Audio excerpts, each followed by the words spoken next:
今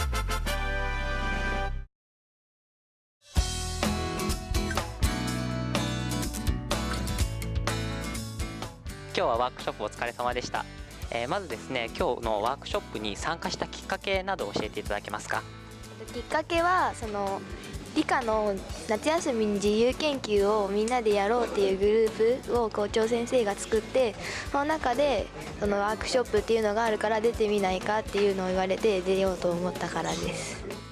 今日のワークショップにですね、実際参加されてみて何か感想があれば教えてください。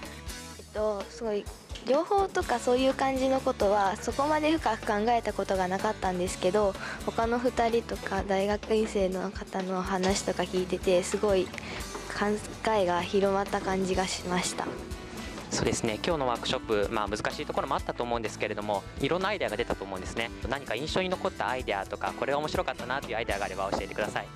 やっぱりその人間の考えと機械のその計算力っていうのを融合できるっていうのが、これアニメとかでも言われてるような世界とかがもしかしたら実現できるようになるのかなって思って、すごいなと思いました。じゃあ今後も期待しています。本当に突拍子もないようなアイデアをみんなで話しながら出させていただいたんですが、本当にそういうもの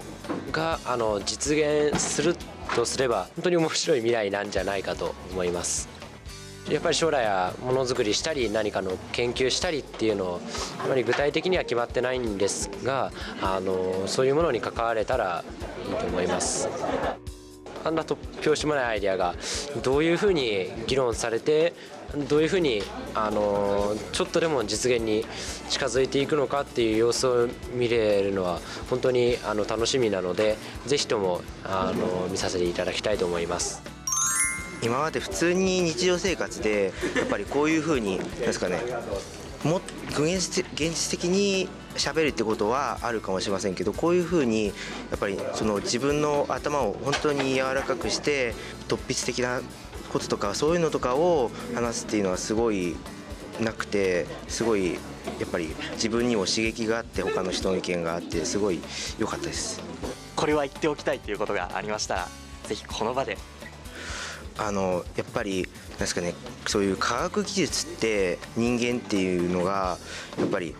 今ってすごいなんですかね、みんな科学技術が進歩すれば生活が豊かになると思ってるんですけど、僕が思ってるのが、あまりにも科学技術が発達したりとか、進む道を間違えると僕たち人間っていうものの取り柄とかそういうものもなくなってしまうとか、そういうのもちょっと考えられたりとかして、科学技術が進むっていう道も今まではなんですかね、全部進めばいいっていうものだったんですけど、これからの時代はやっぱり進む道っていうのも考えないといけないんじゃないのかなっていうのをちょっと考えてました。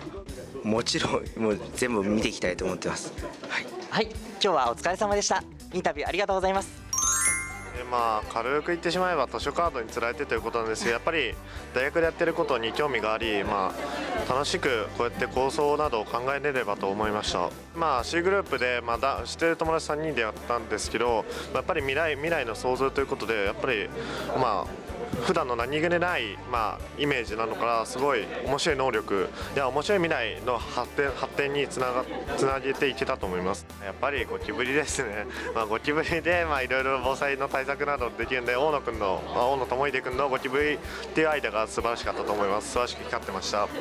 僕も聞いてたんですけど、すっごい、興味深いアイデアだったと思いました。では今日ワークショップお疲れ様でした。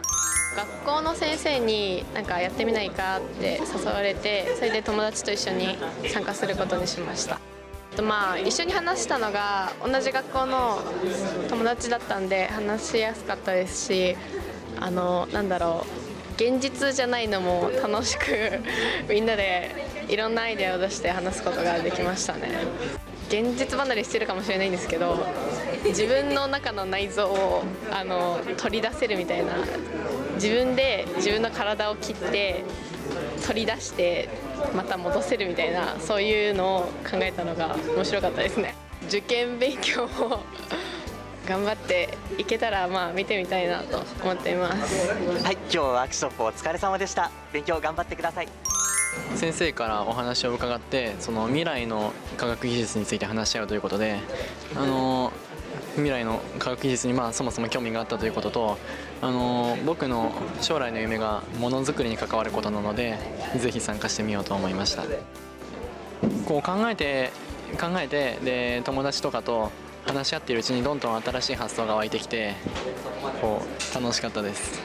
世界とか宇宙をデータ化して、そこに自分もデータ化して好きなところに埋め込むことで瞬間移動ができるみたいなのが出て面白いので、ぜひ実現してみたいなと思いました。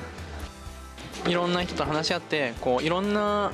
関係のなさそうなこと同士を話し合っていてつなげるということのコツみたいなのはつかめた気がするので、これからいろんなことを学んでいく中で生かしていけるかなと思います。はい、それではワークショップお疲れ様でした。インタビューありがとうございます。